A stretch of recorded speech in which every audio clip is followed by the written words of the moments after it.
ವಿಜಯಪುರ ಜಿಲ್ಲೆಯ ಇಂಡಿ ಪಟ್ಟದಲ್ಲಿ ಬ್ಲಾಕ್ ಕಾಂಗ್ರೆಸ್ ಅಧ್ಯಕ್ಷರಾದ ಶ್ರೀ ಜಾವೀದ್ ಮೊಮಿನ್ ರವರ ಅಧ್ಯಕ್ಷತೆಯಲ್ಲಿ ಕರ್ನಾಟಕದ ರಾಜ್ಯಪಾಲರ ವಿರುದ್ಧ ಪ್ರತಿಭಟನೆ ನಡೆಸಿದರು ಹಾಗೂ ಕೇಂದ್ರ ಸರ್ಕಾರದ ವಿರುದ್ಧ ಘೋಷಣೆ ಕೂಗುತ್ತಾ ನಮ್ಮ ಮಾಧ್ಯಮದೊಂದಿಗೆ ಹಲವಾರು ಕಾಂಗ್ರೆಸ್ ಕಾರ್ಯಕರ್ತರು ಮಾತನಾಡಿದರು. ಇದು ಇಂಡಿಯಿಂದ ಎಂಎ ನದಾಫರ್ ಅವರ ವರದಿ.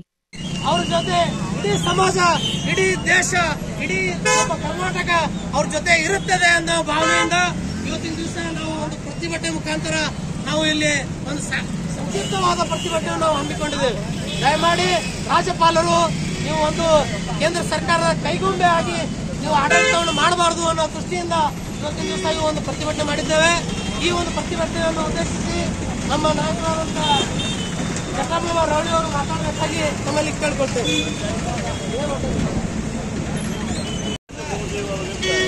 ಕರ್ನಾಟಕ ರಾಜ್ಯದ ಸರ್ಕಾರಕ್ಕೆ ಕೊಡುವಂಥ ತೊಂದರೆ ಸಲುವಾಗಿ ನಾವೆಲ್ಲ ಯುವಕರು ಕಾಂಗ್ರೆಸ್ ಪಕ್ಷರು ಪ್ರತಿಭಟನೆ ಹಮ್ಮಿಕೊಂಡಿದ್ದೆವು.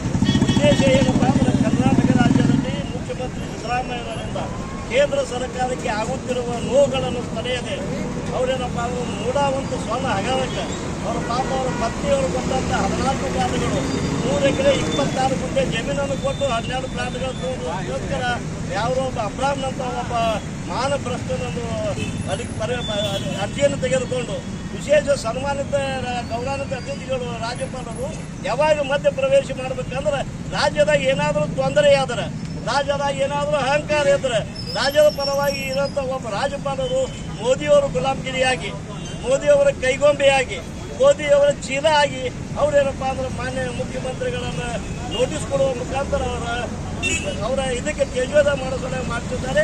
ಅದಕ್ಕೇನು ಸಿದ್ದರಾಮಯ್ಯ ಸಹಿತ ತಾವುಗಳು ಏನು ಮಾಡ್ತೀವಿ ಅದು ತಪ್ಪು. ಅದಕ್ಕೋಸ್ಕರ ನಾವೇನಪ್ಪ ಅಂದ್ರೆ ಇವತ್ತಿನ ವೇದಿಕೆ ಮುಖಾಂತರ ಅಭಿನಂದನೆ ಹೇಳಬೇಕು. ಕರ್ನಾಟಕ ರಾಜ್ಯದಲ್ಲಿ ಸ್ವಾತಂತ್ರ್ಯ ಸಿಕ್ಕ 76 ವರ್ಷಗಳಾಯಿತು. ಯಾವುದೇ ಒಂದು ಕೇಸ್ಗಳೇನಪ್ಪ ಅಂದ್ರೆ ಕೇಂದ್ರ ಸರ್ಕಾರ ಬಿಜೆಪಿ ಇರ್ಬೋದು, ಕಾಂಗ್ರೆಸ್ ಇರ್ಬೋದು, ಜೆಡಿಎಸ್ ಇರ್ಬೋದು, ತಪ್ಪುಗಾರ ಪರವಾಗಿ ಏನಾದರೂ ಏನಪ್ಪ ಅಂದ್ರೆ ಯಾರಾದರೂ ನಿಂತಿದ್ರೆ ಅದು ರಾಜ್ಯಪಾಲ ಮುಖಾಂತರ. ಇವತ್ತಿನ ಸೋನಿಯಾ ಗಾಂಧಿ ಆಗ್ಬೋದು, ರಾಹುಲ್ ಗಾಂಧಿ ಆಗ್ಬೋದು, ವೇಣುಗೋಪಾಲ್ ಆಗ್ಬೋದು, ಸುರ್ಜೇವಾಲಾ ಆಗ್ಬೋದು, ಅವರೇನಪ್ಪ ಅಂದ್ರೆ ಕೇಂದ್ರ ನಾಯಕರು ಬಂದು ಇವತ್ತು ಬೆಂಗಳೂರಿಗೆ ಬರ್ತಾರೆ. ಸಿದ್ದರಾಮಯ್ಯನವರೇ ನೀವು ಯಾವ ಕಾಲಕ್ಕೂ ಎದೆಗುಂದಬೇಡಿ, ನಿಮ್ಮ ಪರವಾಗಿ ಏನಪ್ಪ ಅಂದ್ರೆ ಸೆಂಟ್ರಲ್ ಅಂತ ರಾಜ್ಯ ಅಂತ ಹೇಳ್ಯಾರ.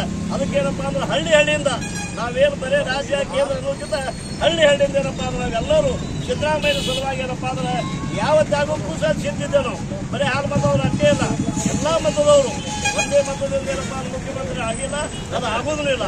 ಯಾವುದೇ ವ್ಯಕ್ತಿ ಏನಪ್ಪ ಸಿದ್ದರಾಮಯ್ಯ ಇದ್ದಂಥ ಪ್ರೀತಿ. ಇನ್ನೊಂದು ನೋವು ಏನದಪ್ಪ ಅಂದ್ರೆ ಮೋದಿ ಬಗ್ಗೆ ಇಡೀ ದೇಶದಲ್ಲಿ ಟೀಕೆ ಮಾಡೋಂಥ ವ್ಯಕ್ತಿ ಯಾರಂದ್ರೆ ಅದು ಸಿದ್ದರಾಮಯ್ಯ. ಮೋದಿ ಪರವಾಗಿ ಏನಾದರೂ ಯುದ್ಧ ಮಾಡ್ತಾರೆ ಸಿದ್ದರಾಮಯ್ಯ. ಆ ನೋವಿನಿಂದ ಮೋದಿಯವ್ರು ಏನು ಮಾಡ್ಲಿಕ್ಕಂದ್ರೆ ಇಡೀ ದೇಶದಲ್ಲಿ ನನಗೆ ಯಾರು ಟೀಕೆ ಮಾಡಲ್ಲ, ಇದು ಒಬ್ಬನೇ ಕರ್ನಾಟಕ ರಾಜ್ಯದ ಮುಖ್ಯಮಂತ್ರಿ ಒಬ್ಬನೇ ಮಾಡ್ತಾರೆ ತಿಳ್ಕೊಂಡು ಆ ಟೀಕೆ ಸಲುವಾಗಿ ಏನಪ್ಪ ಅಂದ್ರೆ ಇವರೇನಪ್ಪ ಅಂದ್ರೆ ಸಿದ್ದರಾಮಯ್ಯ ತೊಂದರೆ ಕೊಡ್ತಾರೆ.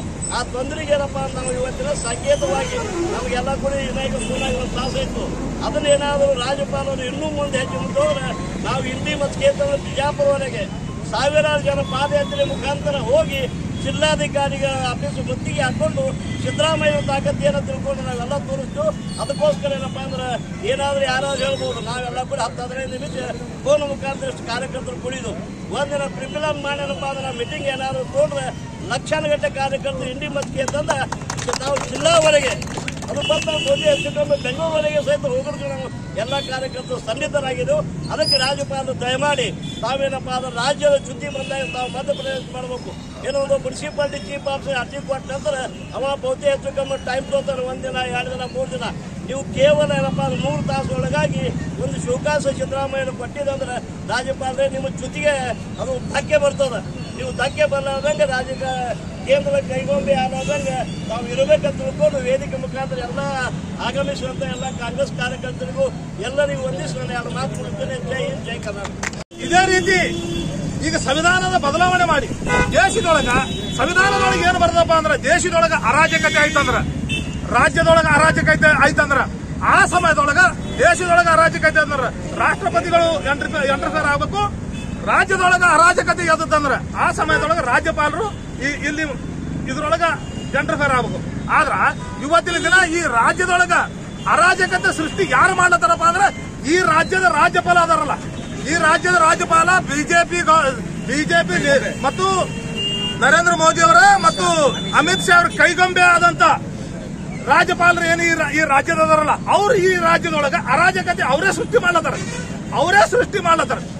ಒಬ್ಬ ಯಾವ ಅಬ್ರಾಹ್ಮಣ ಒಬ್ಬ ಯಾವ್ದೋ ಒಂದು ಕಂಪ್ಲೇಂಟ್ ಮಾಡಿದ್ರ ಅದನ್ನು ವಿಚಾರಣೆ ಒಳಪಡಿಸ್ತಾರಂದ್ರೆ ಈ ರಾಜ್ಯಪಾಲರು ಯಾವ ರೀತಿ ವರ್ತನೆ ಅದ ಇದು ನಾವೇನು ಕಾಂಗ್ರೆಸ್ ಕಾರ್ಯಕರ್ತರು ಇದ್ದೇವಲ್ಲ, ಕಾಂಗ್ರೆಸ್ ಕಾರ್ಯಕರ್ತರು ಅದರ ಜೊತೆಗೆ ಅಹಿಂದ ಬಂಧು ಬಳಗ, ಅದರ ಜೊತೆಗೆ ಮುಂದುವರೆದ ಬಂಧು ಬಳಗ ಎಲ್ಲರೂ ಇವತ್ತಿನ ದಿವಸ ನಮಗ 5 ಗ್ಯಾರಂಟಿಯನ್ನು ಕೊಟ್ಟು ಸಿದ್ದರಾಮಯ್ಯ ಸಾಹೇಬ ಇವ ಎದಕ್ಕೂ ಅಂತಲ್ಲ,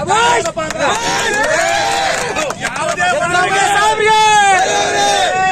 ಒಂದು ಕಳಂಕ ಇರ್ಲಾರಂತ ವ್ಯಕ್ತಿ ಈ ರಾಜ್ಯದೊಳಗ ರಾಜಕೀಯ ಮಾಡ್ಯಾರಪ್ಪ ಅಂದ್ರ ಒಂದು ಸಿದ್ದರಾಮಯ್ಯ ಸಾಹೇಬ್ರು, ಒಂದು ಖರ್ಗೆ ಸಾಹೇಬ್ರು. ಇವರನ್ನ ಏನು ಮಾಡ್ಲಿಕ್ ಸಾಧ್ಯನೇ ಇಲ್ಲ ಈ ದೇಶದೊಳಗ ಆದ್ರ ಇವರನ್ನ ಖಿನ್ನತೆಗೆ ಒಳಪಡಿಸಬೇಕಂತ ಹೇಳಿ ಇಂಥ ಕುತಂತ್ರಗಳು ನಡೀತಾವ.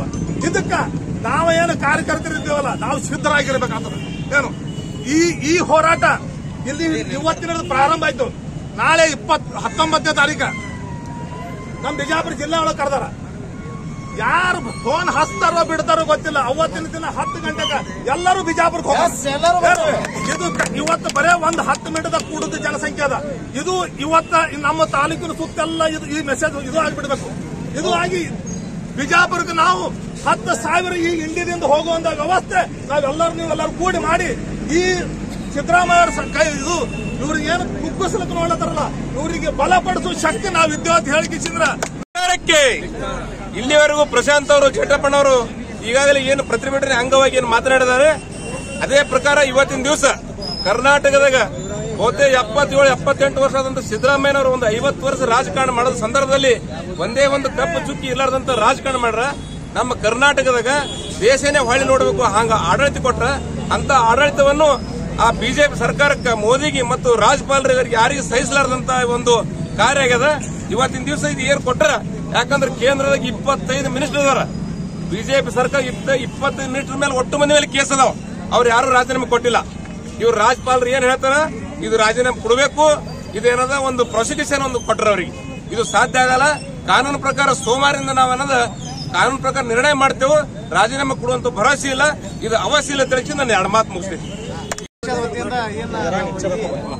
ಕಾಂಗ್ರೆಸ್ ಪಕ್ಷದ ವತಿಯಿಂದ ನಾವೇನು ರಾಜ್ಯಪಾಲ ವಿರೋಧ ಪ್ರತಿಭಟನೆ ಹೋರಾಟ ಮಾಡ್ತಾ ಇದ್ದೀವಿ. ಇದು ಸುಳ್ಳು. ಇದು ಎಲ್ಲ ಖುಷಿ ಪಟೇಲ್ ಒಂದು ಸಣ್ಣ ನಳದ ಅಪ್ಲಿಕೇಶನ್ ಕೊಟ್ರೆ ಒಂದು ವಾರ 15 ದಿವಸ ಒಂದು ತಿಂಗಳು ಹೋಗ್ತದ. ಅದು ಇಂಥ ಒಂದು ದೊಡ್ಡ ನಿರ್ಣಯ ತಗೋತಾರೆ. ಯಾಕೆ ತಗೋತಾರೆ, ಯಾಕೆ ಮಾಡೋದು ಗೊತ್ತಿಲ್ರಿ. ಯಾಕಂದ್ರೆ ಒಂದು ಮುಖ್ಯಮಂತ್ರಿ ಮ್ಯಾಗ ಯಾವುದೇ ಕಪ್ಪು ಚುಕ್ಕಿ ಇಲ್ಲದ ಮುಖ್ಯಮಂತ್ರಿ ಸುಳ್ಳು ಸೃಷ್ಟಿ ಮಾಡೋದು ಮತ್ತು ಜನರಿಗೆ ದಿಕ್ಕು ತಪ್ಪಿಸುವಂತ ಕೆಲಸ ಈ ಬಿಜೆಪಿ ಗೌರ್ಮೆಂಟ್ ಮಾಡ್ತಾ ಇದೆ. ಇದು ಮಾಡಬಾರ್ದು ನಾನು ಖಂಡನೆ ಮಾಡ್ತೇನೆ. ಪುರಸಭೆ ಸದಸ್ಯರು